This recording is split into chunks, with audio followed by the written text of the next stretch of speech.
I am Lucas, and welcome to Book 101 Review. Book 101 is all about the books that are read for the last 40 years. And today I have my special guest. He is the author of the book Hope and Healing, the Case of Cannabis. No other than Dr. Joseph Rosado, MD. Welcome to Book Hello, 101, Mr. greetings to Joseph. all.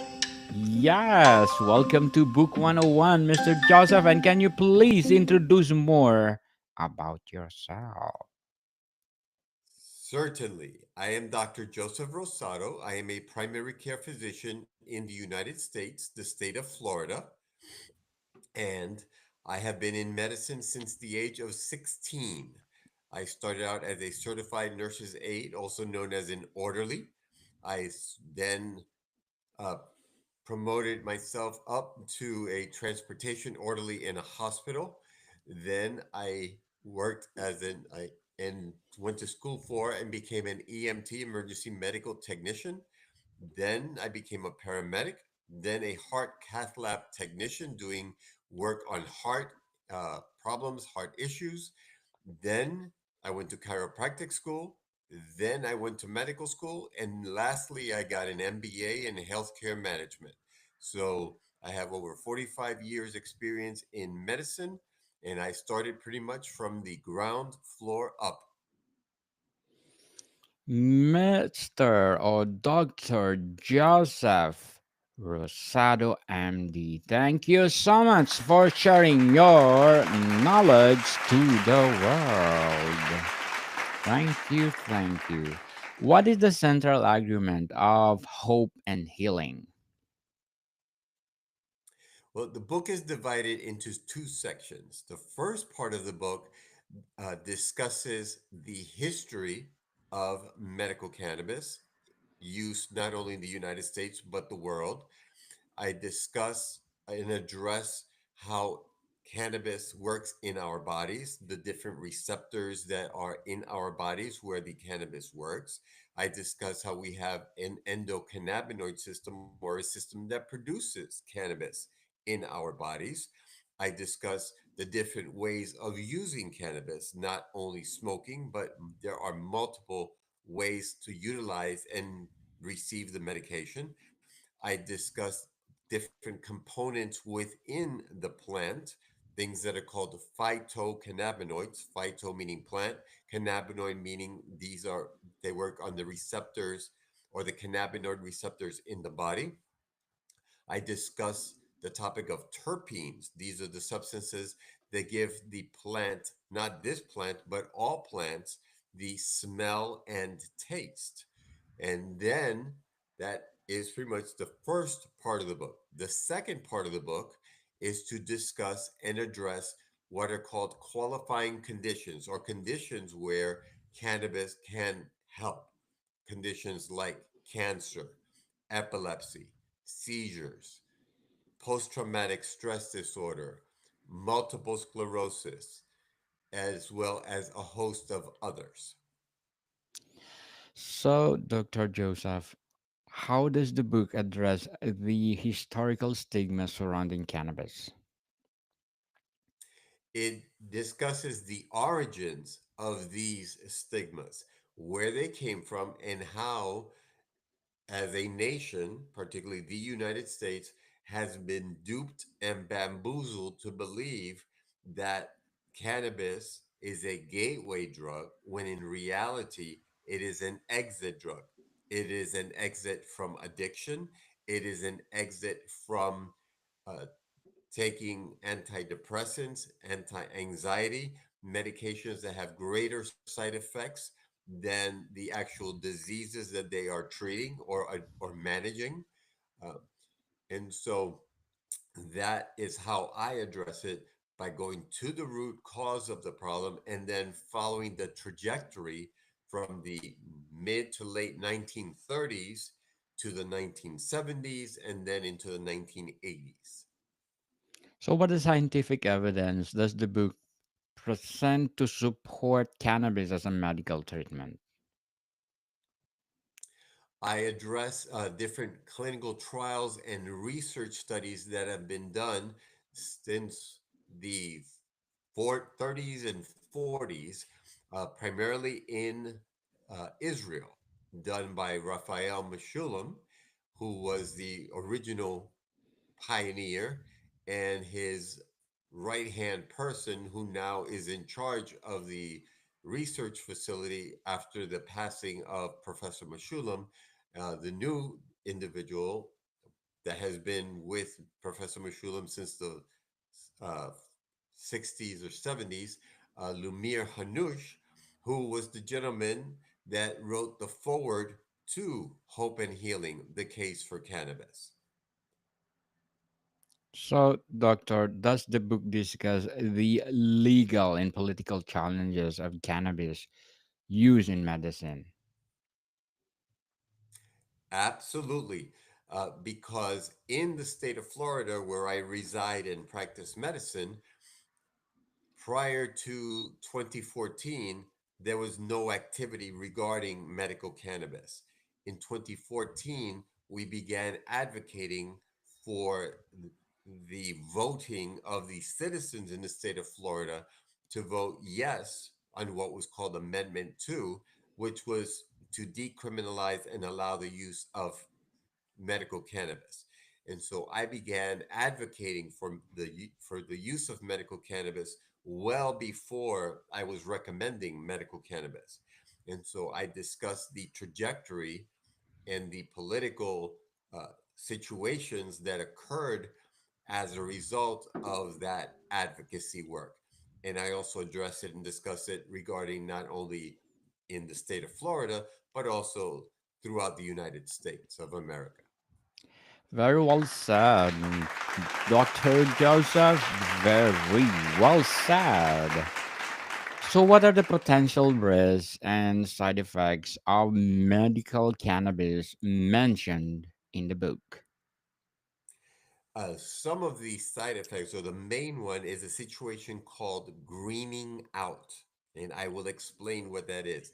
What greening out is when an individual utilizes a product that has a higher than normal amount, or a higher amount than that they are used to utilizing of a specific substance that causes euphoria. That substance is called THC.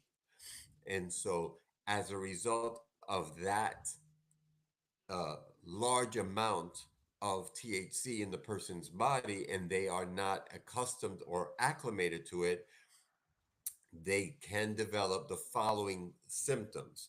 They will have an increased heart rate, their mouth will be dry, they can perspire, begin sweating, they can begin to become anxious, agitated, paranoid. Some can hallucinate, see things that aren't there, and just feel as if they are going to die. And that is called greening out. And so there are uh, antidotes for this situation, but we discuss that extensively on what it is, how it occurs, and then how to circumvent or avoid it or treat it. So, they will not die for those people experience that. No, they will not die. They will feel as though they are dying, but they will not die. In fact, Daniel, truth is that to date, no one has ever died from the use Of of cannabis. cannabis. Awesome. So let's talk about the And condition. Yes, that's oh, good. So let's talk about condition specific questions like how does the book explain the role of cannabis in cancer treatment? well, the way it utilizes it is multiple fold or multifactorial, as we say in medicine, because it helps to offset or address the symptoms and conditions caused by the medication that cancer patients receive. So the medication that cancer patients typically receive is chemotherapy.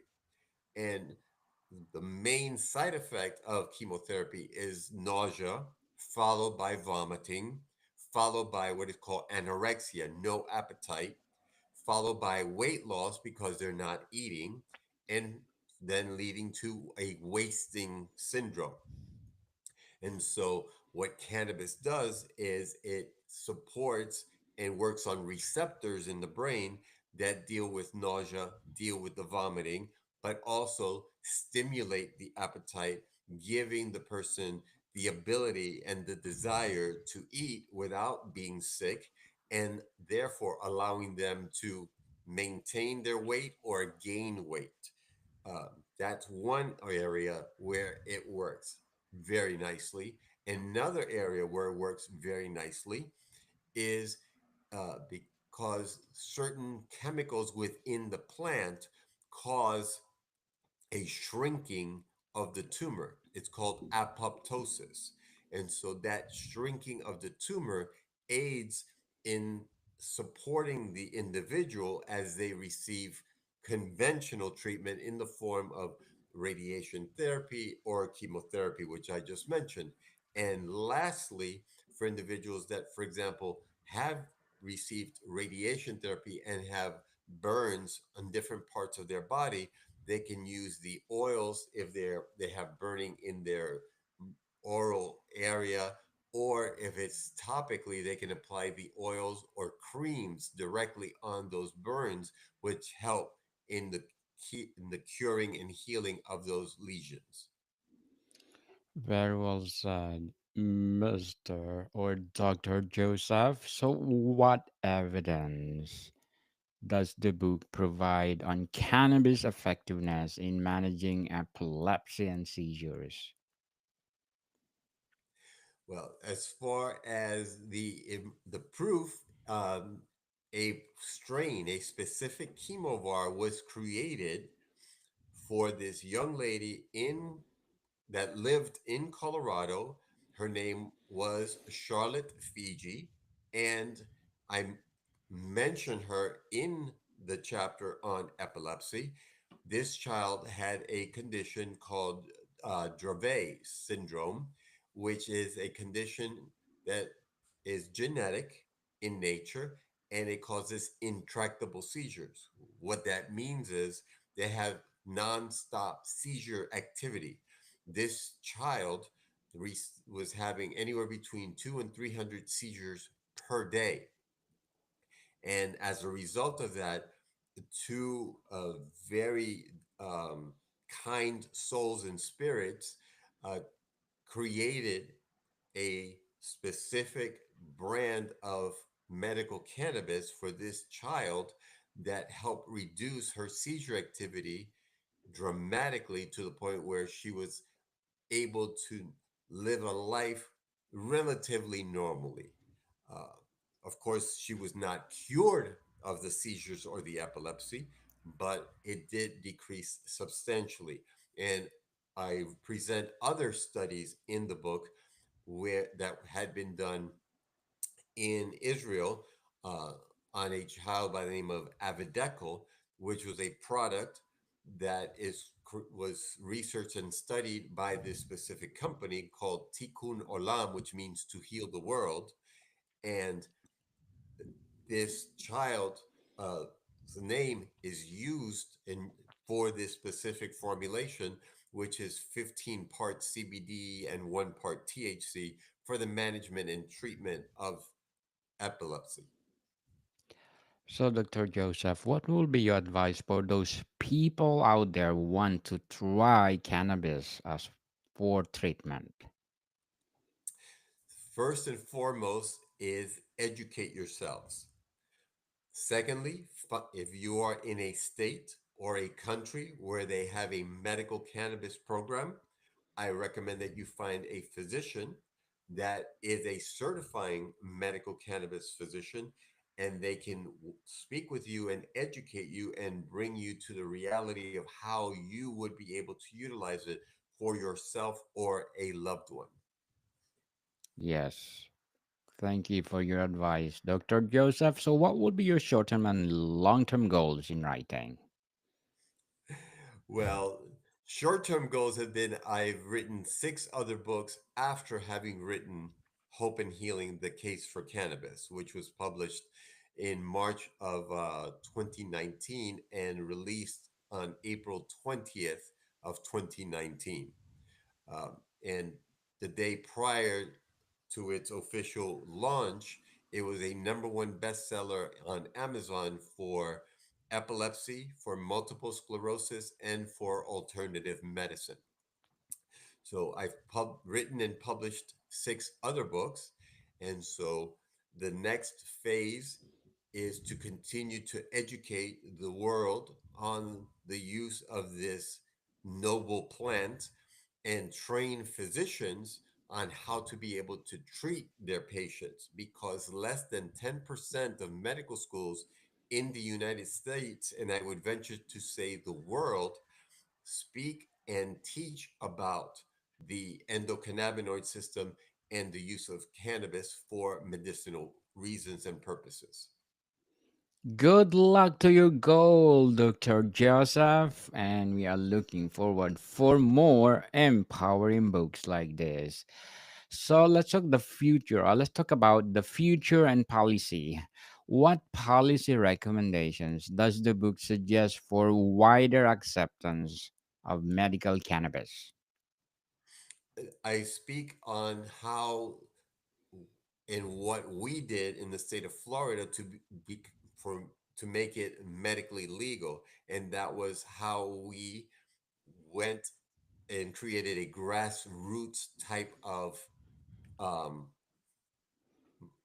propaganda, is for lack of a better word, um, campaign. That's the better word. A grassroots campaign where we took it to the masses, we took it to the public.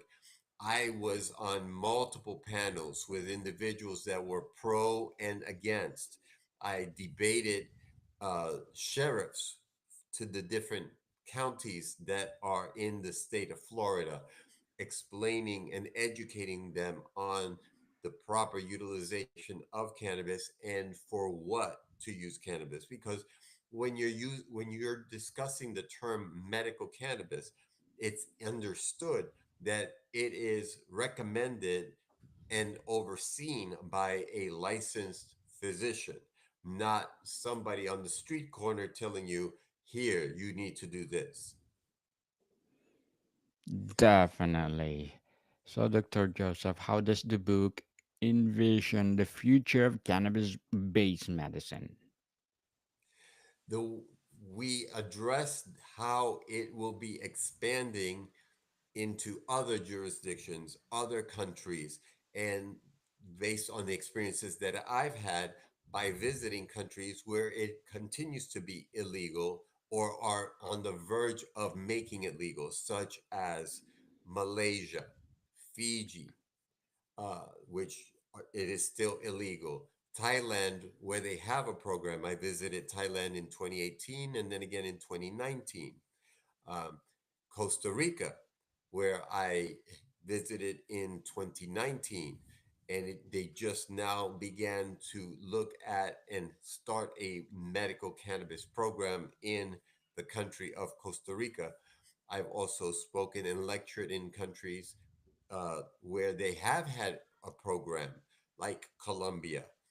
Uh, so I've been to different countries in Canada, and so I've been to different countries where the laws are in existence. I've been to countries where the laws were in the process of becoming existent, and I've spoken in countries where they are non-existent. So, what obstacles still exist for patients who want to use medical cannabis legally? The biggest obstacle is the legality of that substance where they reside. You know, we have 50 states within the United States, but not all 50 states have a medical cannabis program available to the citizens. And so many citizens have to, unfortunately, break the law and travel. to states where it is legal and then return to their respective homes and utilize their products illegally and it's illicitly, and that is not how medicine should be practiced. So uh, making certain that the legality is addressed and resolved before you do something that could potentially put you in harm's way and either have you be arrested or worse, have your life taken from you, because in some places it is a death sentence, it is a death penalty. So, Dr. Joseph, does the book compare cannabis with traditional pharmaceutical treatments? If so, what conclusion does it reach? In the second part of the book, where I discuss the multiple diseases, I do a comparative evaluation and uh, again, borrowing from the science that exists and the research studies that have been done, either head to head or comparatively. Uh, the conclusion is that either the addition of cannabis or the implementation of cannabis in lieu of a conventional treatment, the patients fare equal to or better than not. So before we wrap up our discussion today, Dr. Joseph, I'm inviting you to please do listen to my other podcast, Food 101, in its fifth season, people. Fifth season with Chef Alessandro, one of the specialty chef in one of five-star hotel in downtown Toronto.